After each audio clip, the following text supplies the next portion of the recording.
Welcome to episode 5. And we're back. We're back just like that. Just like that. Same outfit. Dude, same outfit. It's went home, washed it real quick. It's like we just recorded episode 4. This is my second cigar. It's crazy how the cigars are the same too. At the same exact length as the last episode. Yeah. Today we're going to be diving into the subject of mentality. And I'm super excited to dive into this topic because I'm interested in Devin. We're going to be asking Devin a lot of questions today because he's just someone that, if you couldn't already tell, I respect him so much. I mean, we're doing a podcast together, so I admire him. I look up to him. I feel the same way towards you. I appreciate that. To see, us play Little League baseball, to now see you starting your own business, to seeing the way you grow your personal brand, it's as big as your personal brand, all the way to the way you dress now. It's like, I want to dress better. I want to dress better just because you dress better. Let me say that's all my fiance. My fiance picks every single outfit. She gets me everything. But I appreciate those things. Yeah. And I feel the exact same way, towards you and your mentality. Yeah. I want to start with the first question. So, your mentality that you have now is obviously not the mentality that you had before you got into the social media. Can you kind of take us through another quick rundown of how your mentality was when you moved out to the city to where it's at now, and kind of what journey it took? Man, the journey was a lot of lessons learned to get to my mentality where I'm at now. And some of it I'm not proud of, but I needed to go through those things. God knew the path that I needed to take to learn, and I did learn the hard way. Moved out of my house at 19 at such a young age, just wanting to do whatever I want. That's the mentality I wanted. I'm going to do whatever I want. I don't care what people say. I don't care about authority. I'm going to live my life the way that I want. In a very, very, very dark and bad way of living. And at that time, at 19, my mentality was, I'm going to do whatever I want. I'm going to spend my money however I want. Just a very irresponsible mentality, I'll say that. And I learned so much on the city and just doing life at 19 on my own, kind of figuring out who I was, what I wanted, what I didn't want. And so many deep lessons that I learned in the city about myself, about what not to do, what to do, how to manage money. And at the end of my Chicago living, I was negative $3 in my bank account. Nothing to my name. What were you telling yourself? Or what were you going through when you... I'm a failure. You thought you were this. This is who you really are. Like, you're out here trying to make it, and you have negative $3 to your name. Like, you're beyond broke. And I'm sitting here. I remember when I got the call from my mom. She's like, I'm picking you up. I was crying. I just made my last payment, and I had to work for my parents to make that rent payment. And it was I gave everything. And it wasn't enough. And it was because of my mentality. I was irresponsible. And I was out partying at college parties, and I was smoking weed, and I was drinking alcohol, and I was just kind of doing that lifestyle, and it amplified it even worse. Like, you tell yourself you're 19, you live in the city on your own, you have your own apartment. Tell me you're not going to go do those things. And I did, and I fell into that lifestyle, and I was traveling a lot, and I thought I was the stuff. And God humbled me through that. And at the end of it, that's what he was saying. What are you really right now. And I remember I got the call. My mom's like, I'm coming to pick you up. You're done. You're going to move back home and you're going to get your life together. And the whole way home, just crying in the backseat. I'm a failure. I'm moving home back in with my parents. I'm broke. I'm at rock bottom. And that was the time of like, okay, I need to flip my life around. I need to do a 180 right now. Because if I continue to live this way and this lifestyle, I'm not going to be anyone. And it was a very honest conversation with myself of, who do you want to become, Devin?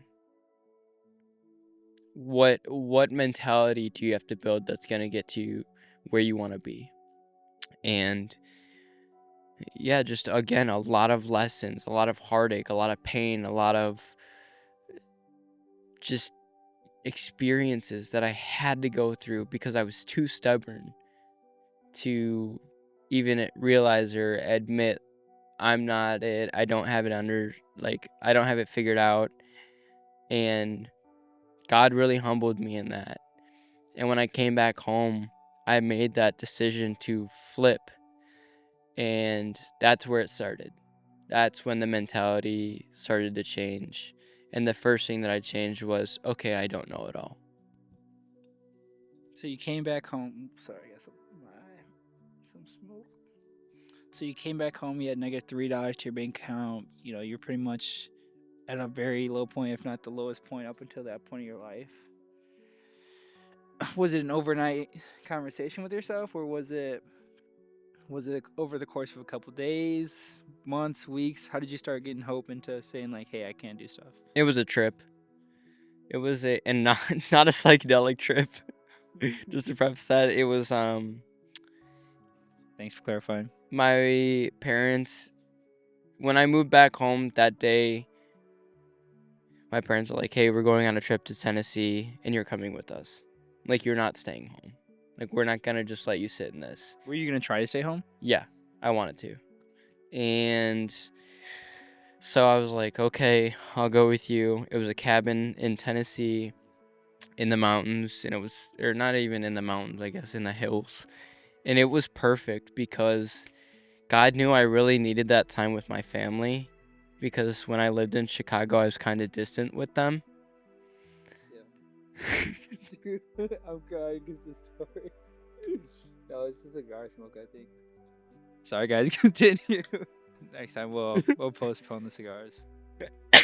It was that trip that, again, God knew the whole plan for my life, and I feel like everything he knew I needed to go through, and that's why he kind of let me go through it. But he also had people in place to make sure that I would know that he was there.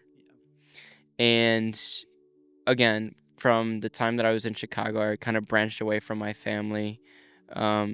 Very small communication with them. And when I had that time with my family and I had that time with my dad to just really reconnect again, I missed him deep down a lot. And it was a time for me to be in this very peaceful cabin, be with my family, and just for a second not feel like I have to suffer or I have to like thrive, and I can just breathe. That's what it was. And on that way home, I just remember, this is what I want. This is what I want. And that was the switch of really having that mentality change and my lifestyle change and wanting to do better and wanting to go to the gym and wanting to be better for myself so I could be better for others. I think a lot of people think, I want to be better for you and I'm going to be better for you, but that starts with being better for yourself. You can't help a person that's drowning if you're drowning. And and I also saw my little brother. My little brother lives here. He's looking at every single thing that I do. And he's looking up to me as a role model. Do I want to impact him good? Or do I want to be a fool and let him see that? So that's really the conversation that I had to have with myself. And thank God I did. Having God there along the way really helped me. And I don't think if God was there, I would be where I'm at right now. And I know that 100%. Okay, so you went on this trip, you started getting hope, and you started kind of picking your spirits up. Like when you hit rock bottom, usually the first couple things that go through, well, at least when I hit rock bottom, wasn't like, all right, let's go start a business.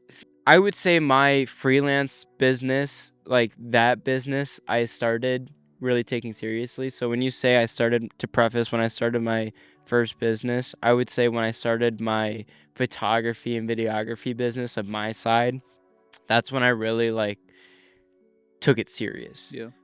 From, okay, cool, you had a shoot in the city that was getting you by with rent, but you were living. But when I moved back home, I was like,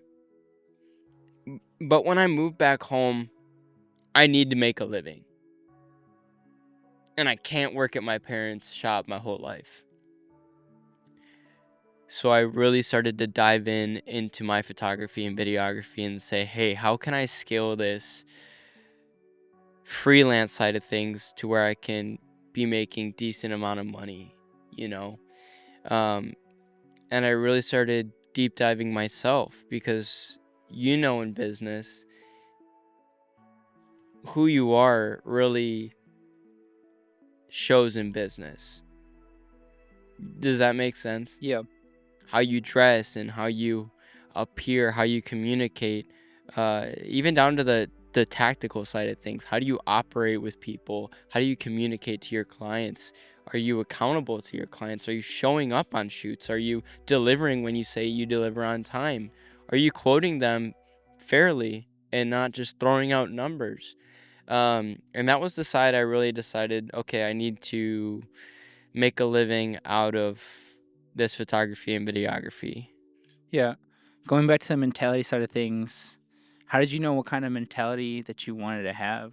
Did you was there people in your life, or how did you go from feeling bad to yourself to, all right, now I'm gonna lock in, or I'm just gonna get after it? I think it's a mixture. You see people getting after it. Who did you see?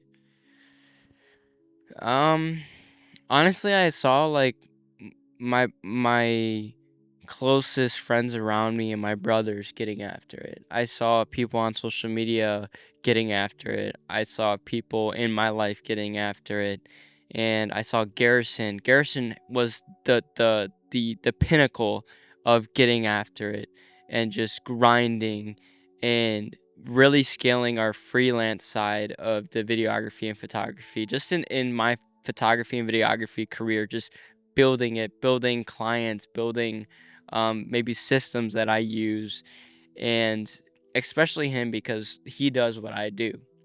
And he's doing it on a much bigger level than me, a lot higher, much more revenue than me, and I just always will look up to him as that guy in videography and photography, and it makes me want to do more. And I don't feel like I ever see people as competition. I see them as motivation. And I think you start to cut yourself off if you start looking at other people as competitors. Like, I'm going to take all this from you, or I'm going to take this clientele from you, and I'm going to grab every single client. But when in reality, hey, what can I learn from this person? What do you know that I don't know that can help me? Versus like, I don't want to talk to you. You're my competitor. Screw you. Whatever. And I think that's one thing that also flipped in my mind was I stopped looking at every photographer and videographer as a competitor, and I started learning, like, how can they help me? And I learned a lot. But that time that I needed to lock in was kind of like you said, that good dopamine hit when you get a sale and when you do something good for the first time. When I remember I was doing $50 photo shoots. $50 photo shoots for an hour, 2 hours. Now my photo shoots are $575 for an hour. You added a zero.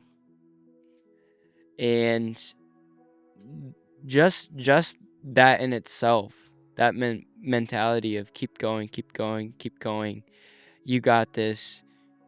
But it's also, I wanted to be somewhere. I finally had that idea and that version of myself that I saw, because I wasn't clouded with arrogance and thinking I'm the man. I looked in the mirror and said, I'm not that guy, but I want to become that version of me. And now that I know I have a target, I can constantly throw stuff at it and get closer to that bullseye. And I know I'm going to hit it one day. I know I will hit it. How did you know that you wanted to climb versus being okay with mediocrity?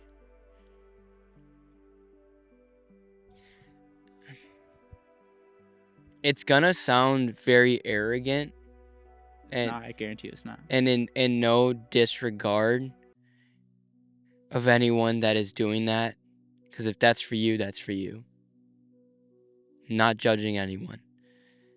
But I think it's in my last name. In Erickson. The Erickson last name is the hardest.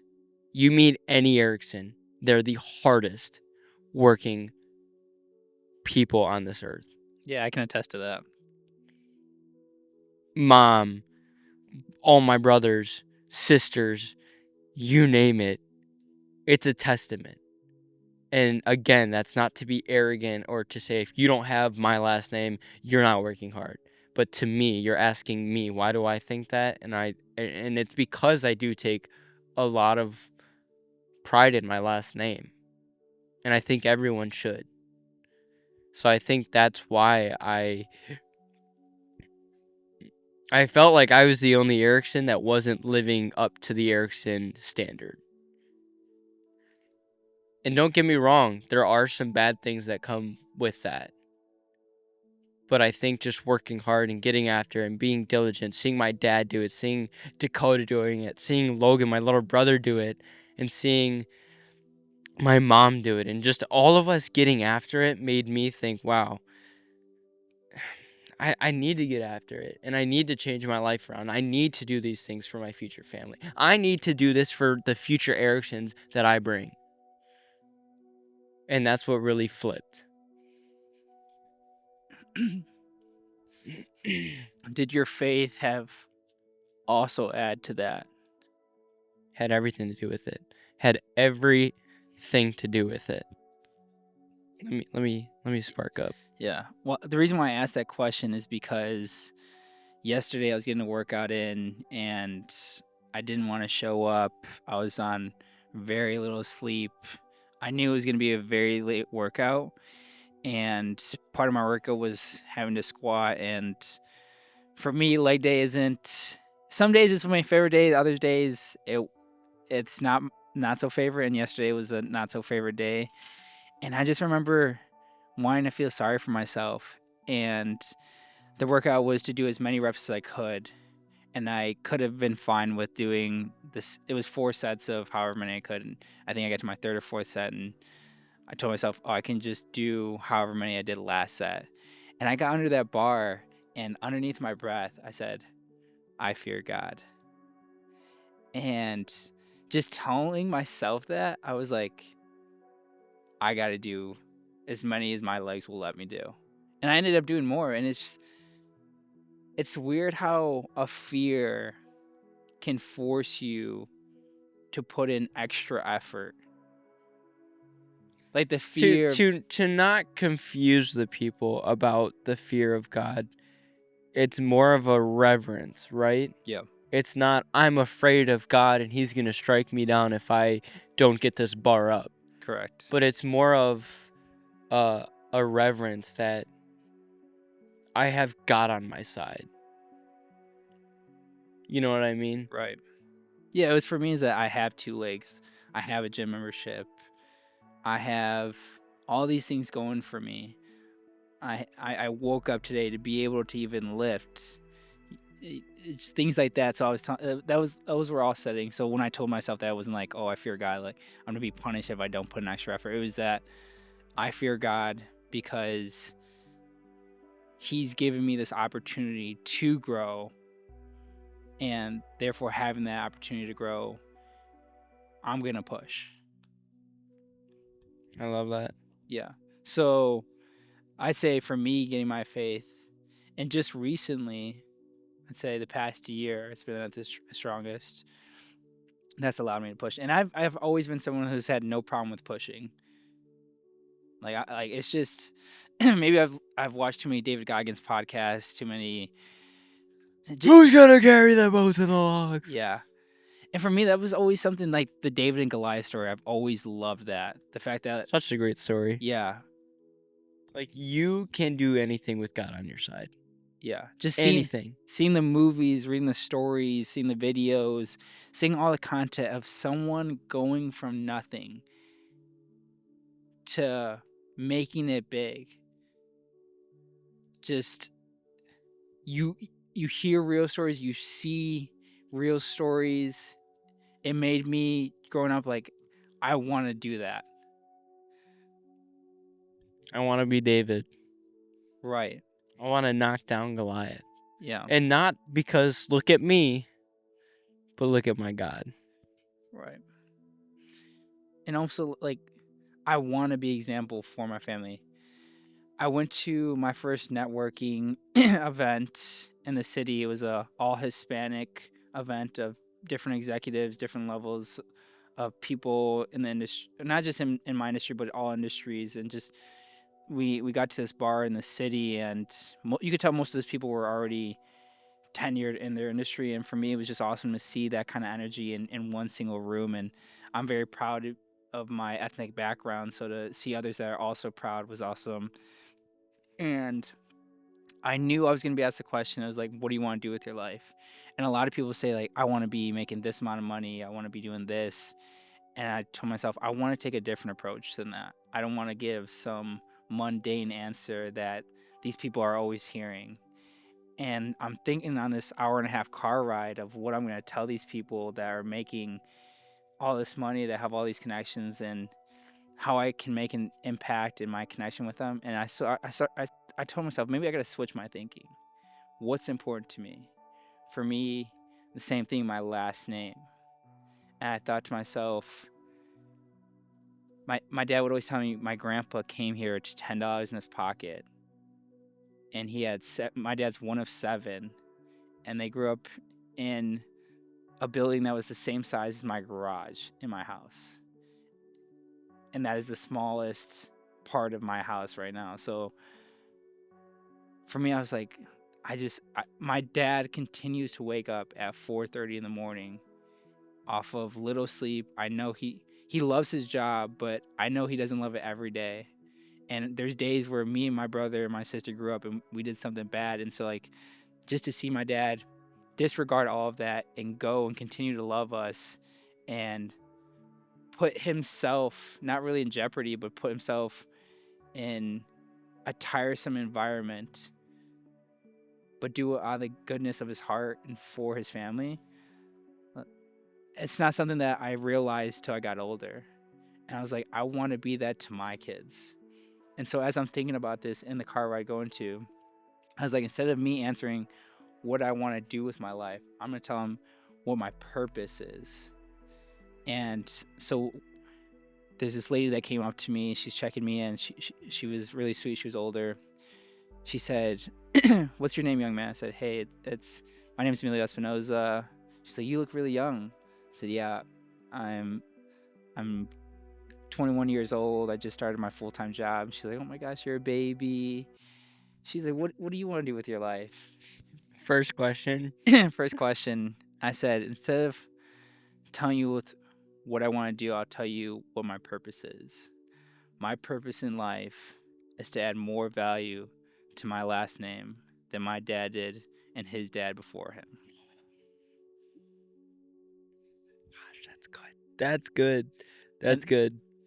And what I always a video that plays back into my mind is when Matthew McConaughey got this Grammy, and a gentleman came up to him and said, "Hey, young man, what do you want to be?" He's like, "I want to be me in 10 years." That same man comes back to him and says, "Hey, Matt, did you reach that person that you wanted to be?" He's like, "Not even close. The the person I want to be is me in 10 years." And 10 years pass after that. He's like, "Hey, Matthew, have you achieved the person that you want to become?" He's like, "Still not even close." He said, "The person that I want to be is always ahead of me." And that gives me something to keep chasing. And so for me, I know that I'll never add the value that my dad did and his dad before him, but that gives me something to keep on chasing. Amen. Wow, that was powerful. Yeah. That was really good. That was really good. Yeah. Well, I mean, dude, we're looking at 35 minutes already. Yeah. This is such a great I topic that we know. continue. Maybe we should continue this. Episode 6. No, we'll transition. I think this is enough for them. Enough for them, and if you guys like it, we might revisit this. Yeah, we're gonna revisit. Oh, Regardless. for sure. Because I think our mentality is something that's constantly evolving. correct. Yeah. Yeah. Cigars are And out it's too, so yeah, it's fun. But for me, I feel that my communication's evolving, and just how my mental state is now, it's something that's growing immensely right now that I just can't put into words. Can't formulate what it is exactly. I can formulate it, give people an idea, I can give myself an idea, but it's just that as it's a broken record, a continuous broken record. Because you're learning new things. Yeah. Well, what I want to say, this statement is broken record is you can do anything. And I'm very early on into my life, and I'm slowly realizing it more and more every day. They say a man gets 2 lives. One, when you realize that tomorrow isn't promised, and 2, when he actually passes away. And so for me, I think I've gotten to that point where I know tomorrow's not promised. But once you realize that, you realize like, okay, I have less days now than I did previously.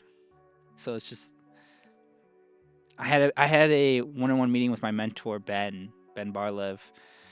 Shout out to Ben. And he told me, he's like, why aren't you just he's a very high energy guy, and he's like you can mess up 3-4 times and you be all right. Do you not understand that you could do anything you want?